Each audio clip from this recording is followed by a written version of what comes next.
Do you know Buckingham Palace was once said to have a baby ghost roaming its halls? Whether that's true or just rumor, the truth is the palace hides far stranger secrets than most people realize. From a swimming pool built for royal children to shrapnel scars from the Blitz, and even whispers of underground tunnels. This is not just the Queen's old home, it's a fortress of mysteries, stories, and surprises the cameras rarely capture. First, numbers. Buckingham Palace contains 775 rooms, 19 staterooms, 52 royal and guest bedrooms, 188 staff bedrooms, 92 offices, and 78 bathrooms. That's not an exaggeration. This is a building that operates more like a small city than a single house. Those rooms include spaces you'd expect, state parlors and drawing rooms, and things you probably don't. A post office, a jeweler's workshop, a dentist's or doctor's surgery, and a cinema. If you think of Buckingham as just a pretty facade, think again, it's a full-time, year-round workplace for hundreds of staff. There's a swimming pool in the palace, and the story of why it was built reveals how intimate family life and public duty collide. The pool was built in 1938, commissioned by King George VI so that the young princesses could learn to swim without attracting attention. It was later damaged in World War II and rebuilt. For decades, the pool remained almost entirely private. Darkened glass outside ensures total privacy, and insiders describe it as functional rather than glamorous. Small, quite cold, and far from the heated resort image you might expect. King Charles reportedly lowered the pool temperature in recent years to cut energy use. One of Buckingham's most surprising transformations began as a Victorian conservatory, became the palace's private chapel in the 1840s, and then, after wartime destruction, was rebuilt and repurposed as the Queen's, now King's Gallery, where the royal collection is shown to the public. The original private chapel was heavily damaged in the Blitz. Today, the site of that chapel hosts rotated exhibitions of art from the royal collection. That flip from place of worship to public gallery is a neat symbol of how the palace has been reshaped by history.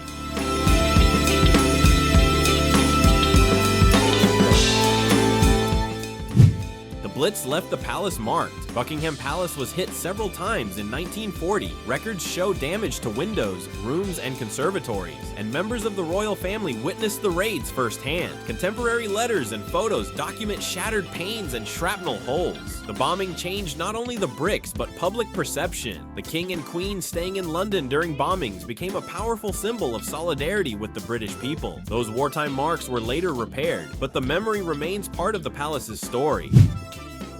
Behind the palace is a 39-acre garden, the largest private garden in London. It has a tennis court, a lake, a helipad, beehives, and an astonishing variety of trees and plants. The garden isn't just for show. It hosts garden parties where thousands of guests are entertained, and it even used to have a flock of flamingos. The garden plays a ceremonial role and a domestic one. It's where the family walked, children learned to ride, and where state hospitality sometimes spills outdoors.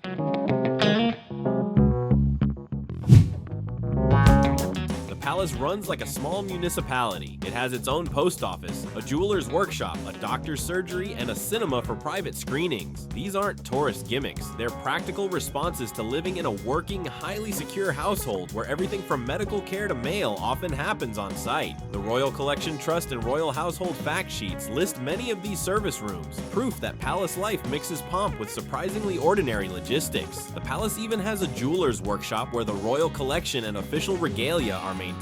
That's where the practical work of preserving priceless items happens, behind locked doors and careful hands. It's a little-known reminder, for every glittering crown on display, there's a team of conservators and craftspeople keeping it in shape. The palace's balcony is the single most iconic stage for the modern monarchy. Coronations, royal weddings, and Trooping the Color have all had their balcony moments. But the current balcony itself is relatively modern. It's part of a long history of architects and reworks that shaped the facade. The interior route to that balcony, the center room and the east wing, was the subject of a recent sensitive restoration and reopening to the public as part of the decade-long refurbishment project.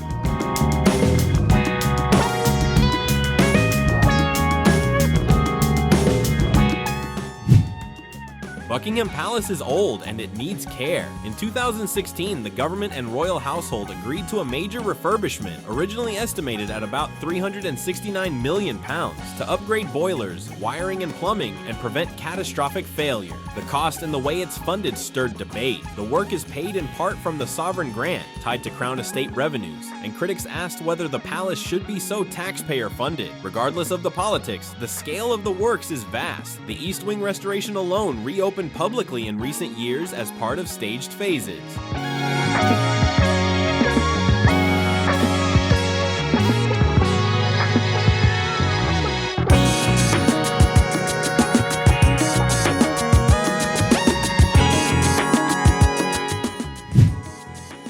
The palace isn't just for royals, it's home to a large workforce. There are 188 staff bedrooms recorded in official figures. The people who clean, cook, nurse, maintain, drive, and secure the building live a structured existence with precise schedules, uniforms, and steep protocols. Many long-term staff have their own stories, loyalty, odd anecdotes, and the practical routines that keep events running smoothly. For viewers, it's a reminder, many hands make the pageant possible. State banquets and visiting heads of state involve choreography on a jaw-dropping scale. There's a network of corridors, ante-rooms, and holding lounges that keep guests managed before they appear. The magic you see in the staterooms relies on invisible teams, call staff, security, cooks prepping courses for dozens, and florists rigging garlands in silence. Those backstage rooms are where the show is made perfect. The Royal Collection, one of the world's largest private art collections, is administered from Buckingham and other royal residences. Only a tiny fraction is on public display at any one time. Much is stored, cataloged, and conserved in secure spaces. The Queen's, King's Gallery and rotating exhibits make some items public, but most treasures are kept for posterity and for state use. Portraits, tapestries, and objects used at ceremonies. The value and volume of this collection is enormous, and for many people, one of the palace's less visible but most important roles.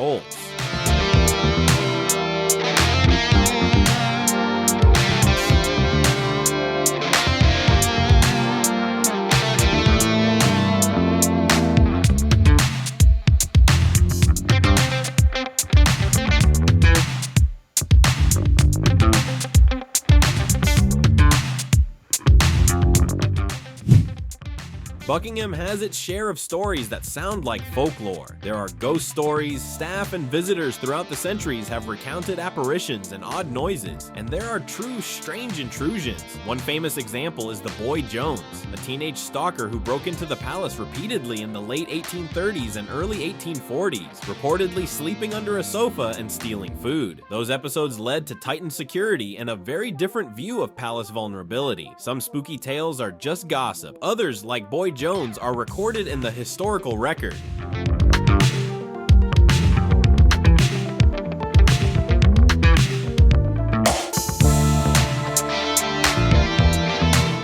Now the juicy part, the tunnels.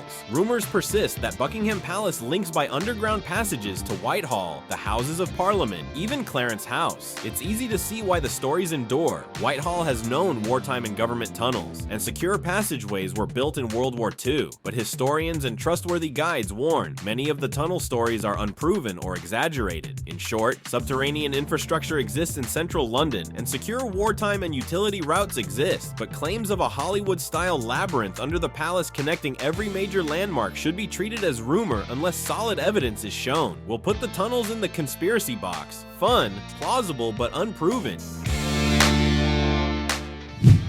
Staying in London during the Blitz was a public act. The King and Queen visiting bombed neighborhoods and remaining at the palace while it was attacked helped frame the monarchy as sharing the nation's suffering. So the palace is not only a backdrop for ceremonies, it's also a symbol of national continuity and endurance, with visible traces of those wartime years still in the archives and the building itself. Small eccentricities include things you'd never expect, reports of an ATM for staff use, a small post room, and other conveniences that make life at the palace manageable. These details humanize the place. It's a palace, yes, but also an address where people buy groceries, deposit letters, and queue for the occasional cup of tea.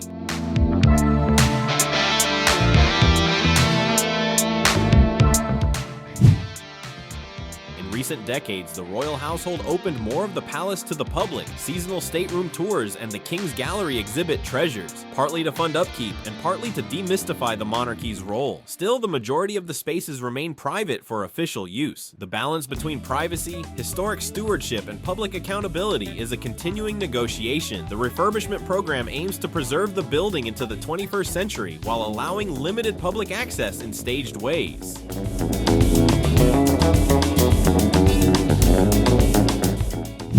One last practical fact: Buckingham Palace is not private property owned personally by the monarch. It's held in trust for the nation and administered under the Crown Estate and related arrangements. That is why refurbishments and maintenance can involve public funding and parliamentary scrutiny. This is a national, symbolic asset as much as a royal home. If you like conspiracies, you'll enjoy the decorative riddles. Some commentators read political symbolism into tapestries, portraits, and heraldic devices, hidden messages about alliances, dynastic claims, or private jokes coded into portraits. Most art historians treat these as careful symbolism rather than sinister codes. So yes, the tapestries whisper stories of power and memory, but there's no secret manual hidden behind the throne. Treat these theories like popcorn, entertaining but not proven. Buckingham Palace is more than a backdrop, it's a living archive. The hidden rooms, the studio-like service areas, the scars of wartime, the private pool, and chapel-turned-gallery. All of these details tell a story of a monarchy that is public ritual and private family life at once. The palace keeps secrets, sure, but it also keeps the nation's memories. That's the real mystery: how a building can be both stage and skeleton key to a country's history. Which fact surprised you most? The secret pool, the wartime shrapnel, or the rumors of tunnels?